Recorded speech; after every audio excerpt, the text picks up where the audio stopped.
ਜਿਹੜਾ ਸਿੱਕਾ ਚਲਾਇਆ ਬਹੁਤ ਬੰਦ ਇਹਦੇ ਵਿੱਚ ਵੀ ਬਹੁਤ ਮਿਸ ਇਨਫੋਰਮੇਸ਼ਨ ਹੈ ਕਿ ਉਹਨਾਂ ਨੇ ਆਪਣੀ ਰਾਣੀ ਸੀ ਜਾਂ ਉਹਨਾਂ ਦੀ ਖੇਲ ਸੀ ਮੋਹਰਾਂ ਦੇ ਨਾਂ ਤੇ ਸਿੱਕਾ ਚਲਾਇਆ ਜਾਂ ਦਨੂਏ ਦੇ ਨਾਂ ਤੇ ਨੋਵਲ। ਇੱਥੇ ਰਿਸਰਚ ਹੋਈ ਇਸ ਗੱਲ ਦੇ ਉੱਤੇ, ਕੋਈ ਹੋਰ ਸਿੱਕਾ ਨਹੀਂ ਚਲਾਇਆ ਇਸ ਗੱਲ।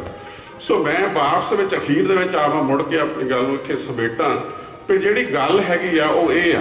ਸੋ ਮੇਰੇ ਕੋਲ ਜਿਸ ਤਰੀਕੇ ਨਾਲ ਹੁਣ ਤੁਸੀਂ ਉਸ ਤਰੀਕੇ ਨਾਲ ਜਿੱਦਾਂ ਭਾਈ ਸਾਹਿਬ ਉਹ ਦੱਸ ਰਹੇ ਸੀਗੇ ਭਈ ਉਹਨਾਂ ਨੇ ਪੁੱਛਿਆ ਵੀ ਉਹ ਕੌਣ ਨੇ, ਸਿੱਖ ਕਿੱਥੇ ਨੇ, ਤੇ ਉਸ ਤਰੀਕੇ ਨਾਲ ਉਹਨਾਂ ਨੇ ਲਿਖਿਆ ਉੱਦਾਂ ਹੈਗਾ ਕਿ ਉਹਨੂੰ ਪੁੱਛਦਾ ਤੇ ਉਹ ਉਹਨੂੰ ਦੱਸਦੇ ਆ ਕਿ ਕੀ ਕਹਿੰਦੇ ਕਿ ਇਹਨਾਂ ਦੇ ਜਿਹੜਾ ਗੁਰੂ ਸੀਗਾ ਮੁਰਸ਼ਦ ਇਨਕਾ वली भयो है, इनको आबे हयात दियो है, गजब असर इसका हम देखा, बुजदिल होवत शेर बसेखा। इन्हां दा वीर, इन्हां दा पीर, इन्हां दा वाहिगुरू, इन्हां दा जिहड़ा गुरु सीगा वो एडा वली सीगा, एडी उहदे च करामात सी कि उन्हां नूं आबे हयात पौहल खंडे दी पौहल इन्हां नूं अमर दिता ते उहदे विच ऐसी शक्ति देखी आ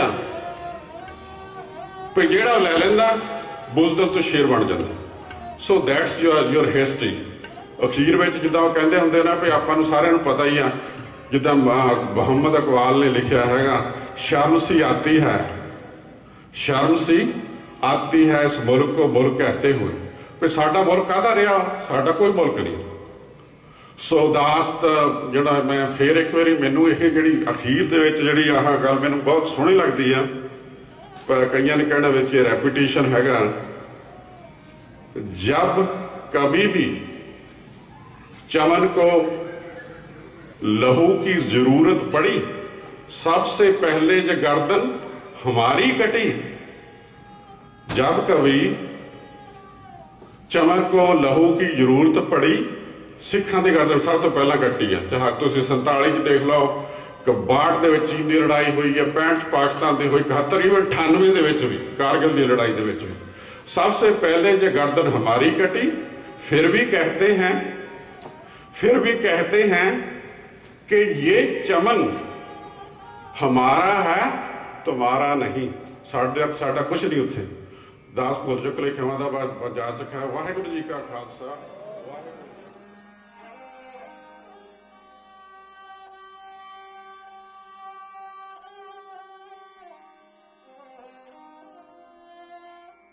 ਸਨਮਾਨਯੋਗ ਗੁਰੂ ਰੂਪ ਖਾਲਸਾ ਜੀ, ਆਦਰ ਸਾਹਿਬ ਫਤਿਹ ਅਰਜ਼ ਕਰਦਾ। ਵਾਹਿਗੁਰੂ ਜੀ ਕਾ ਖਾਲਸਾ, ਵਾਹਿਗੁਰੂ ਜੀ ਕੀ ਫਤਿਹ। 25 ਸਾਲ ਪਹਿਲਾਂ ਕੌਮ ਦੇ ਨਾਲ ਹੋਏ ਇੱਕ ਘੱਲੂ ਘਾਰੇ ਦੀ ਯਾਦ ਵਿੱਚ ਆਪਾਂ ਇੱਥੇ ਸਥਾਨਕ ਪੱਧਰ ਤੇ ਉਦਮ ਕੀਤਾ ਹੈ। ਸਾਡੇ ਸਤਿਕਾਰਯੋਗ ਵੀਰਾਂ ਨੇ ਸੈਮੀਨਾਰ ਆਯੋਜਿਤ ਕੀਤਾ ਹੈ। ਸ਼ੇਖ ਸਾਦੀ ਕਹਿੰਦਾ ਹੈ ਕਿ ਰੱਖਣਾ ਯਾਦ ਚਾਹੁੰਦਾ ਹੈ ਜੇ ਪੁਰਾਣੇ ਸੱਲਾਂ ਨੂੰ ਤਾਂ ਕਦੀ ਕਦੀ ਕਰ ਲਿਆ ਕਰ ਬਜ਼ੁਰਗਾਂ ਦੀਆਂ ਗੱਲਾਂ ਨੂੰ।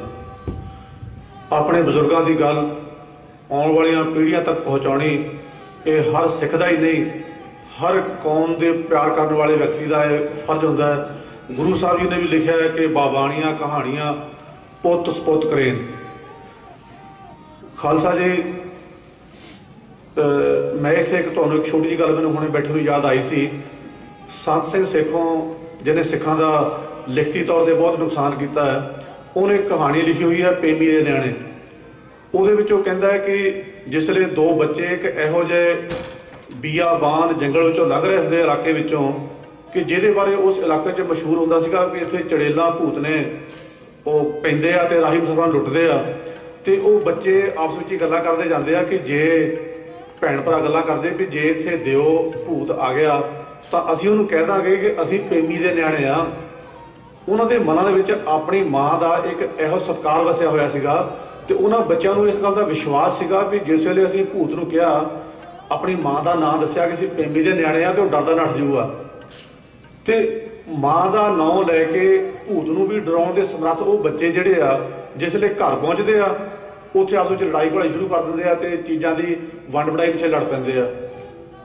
ਇਹ ਇੱਕ ਐਗਜ਼ਾਮਪਲ ਹੈ ਕਿ ਅਸੀਂ ਸਟੇਜਾਂ ਉੱਤੇ ਸੈਮੀਨਾਰਾਂ ਵਿੱਚ ਸਮਾਗਮਾਂ ਵਿੱਚ ਸਿੱਖ ਫਿਲਾਸਫੀ ਦੀਆਂ, ਸਿੱਖਿਜ਼ਮ ਦੀਆਂ, ਸ਼ਹੀਦਾਂ ਦੀਆਂ, ਆਪਣੇ ਘੱਲੂ ਘਾਰਿਆਂ ਬਾਰੇ ਬਹੁਤ ਸੋਹਣੀਆਂ ਗੱਲਾਂ ਕਰ ਲੈਂਦੇ ਆ, ਪਰ ਜਿਸ ਵੇਲੇ ਕੋਈ ਕੌਮੀ ਯਕਜਹਿਤੀ ਦੀ ਕੋਈ ਗੱਲ ਆਉਂਦੀ ਹੈ ਉੱਥੇ ਅਸੀਂ ਉਹ ਪੇਮੀ ਦੇ ਨਿਆਣੇ ਵਾਲਾ ਇਤਿਹਾਸ ਦੁਹਰਾਉਂਦੇ ਆ कि जंगल बियाबान दे विच जिथे सानू दुश्मन भूत बन के खड़ा हुंदा है, उत्थे असीं कहंदे असीं गुरु साहब दे सिख हां असीं ते, लेकिन जो असीं अपने घर विच आउंदे आ जां अपनी कोई कौम तौर ते कौमी तौर ते पद्धर ते गल करदे आ जां उत्थे कोई फैसला लैण दी गल करदे आ ते उत्थे भी असीं ਉਹ ਸਾਨੂੰ ਜਿਹੜੀ ਆਪਣੀ ਸਾਡੀ ਮਾਂ ਆ ਉਹ ਵਿਸਰ ਜਾਂਦੀ ਆ ਅਤੇ ਅਸੀਂ ਨਿੱਕੀਆਂ ਨਿੱਜੀ ਖੁਦਗਰਜ਼ੀਆਂ ਜਿਹੜੀਆਂ ਉਹਨਾਂ ਨੂੰ ਮੁੱਖ ਰੱਖ ਕੇ ਉਹ ਸਾਰਾ ਕੁਝ ਭੁੱਲ ਜਾਂਦੇ ਆ।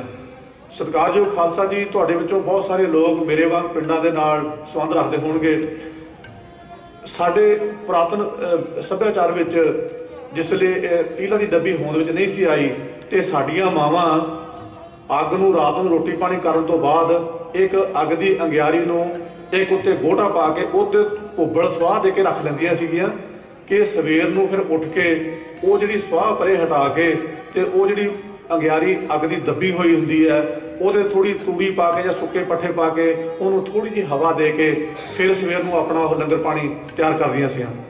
ते समय ਦੇ ਅਨੁਸਾਰ क्योंकि समा अपनी तुरिया जा रहा है, ਅਸੀਂ बेशक जिस तरह साडे सत्कारयोग बुलारिਆਂ ने दस्सिया ही है कि साडे च लख कमजोरियां होण, साडे च लख लड़ाई पढ़ाई के गुण होण, साडे च बहुत सारिया कौमी तौर पर कमजोरियां होण, पर साडे दिलों विच गुरु गोबिंद सिंह महाराज जी का सत्कार प्यार, जिन्हां ने सानूं कहा सी कि इन गरीब सिखन को देऊं पातशाही, उस पातशाही का संकल्प साडे दिलों विच है। जिद्दां साडीआं पेंडू बजुर्ग मातावां उस अग नूं दबा के रखदियां सीगीआं, इसी तरह ही अपने असीं इस संकल्प नूं दबा के रखीए और समा पैण ते उहनूं बुझण ना दईए। उस अग नूं जे जिन्ना चिर तुसूं हालात के मुताबिक दबाउणा पैंदा, उहनूं लुको के रखना पैंदा, लुको भी रखो पर उहनूं अग नूं बुझण ना दिओ, क्योंकि बेशक असीं फटे होए आ पर अज सानूं इस गल दी कहण ते मैं अगों अकल नहीं समझदा कि जिहड़ी शाह मुहम्मद ने एक दर्द लिखिया सीगा कि शाह मुहम्मद दा एक सरकार वाजों फौजां जित के अंदरों हारियां ने, अज सानूं उस सरकार की बड़ी लोड़ है। दाते अकाल पुरख अगे अरदास बेनती करया करो कि सानूं कोई लीडर बख्शिश करे जिहड़ा साडे कौम नूं मुड़ के फेर किसी झंडे थले एकत्र करे। भुल्लां चुकां दी खिमा। वाहिगुरू जी का खालसा, वाहिगुरू जी।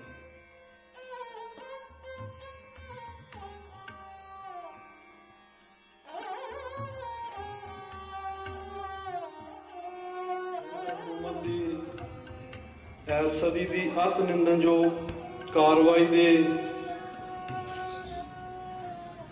संबंध विच इत्थे इकट्ठे होए समूह संगत रूपी खालसा जी, आओ फतेह की सांझ पाइए। वाहिगुरू जी का खालसा, वाहिगुरू जी की फतेह। मेरे तो पहला वख-वख बुलारे बहुत ही डिटेल दे विच दस के गए हैं। उसे तो थोड़ा जिहा अगे शुरू करदा होया, जिस तरह भाई साहब पहला कह के गए ने कि सिखां दा राज भाग आया किसी समय। महाराजा रणजीत सिंह तो बाद जदों अंग्रेज़ां ने दोबारा हिंदुस्तान ते कब्जा किया, हिंदुस्तान दे हिंदुआं दे नाल नाल सिखां ने बहुत वध चढ़ के उस विच 90% कुर्बानियां दे के हिंदुस्तान नूं याद कराया। पर 1947 दे विच नेहरू, गांधी, बलदेव सिंह हुणी और कुछ अकाली लीडर ने जो गलती की, असीं उहनूं अंदर खाते गलती मानते हाँ। उही गलती सिख कौम नाल 1984 दे विच ओपनली इंदिरा गांधी, राजीव गांधी, जैल सिंह और होर कई अकाली आगुआं ने सिख कौम दे नाल कीती। पर जिथे अज आपां इत्थे उन्हां शहीदां दी पवित्र याद विच इकट्ठे हो के उन्हां नूं श्रद्धांजलि अर्पित करनी आ और प्रण करना कि आपां उन्हां दे सुपनिआं ते पूरे उतरांगे।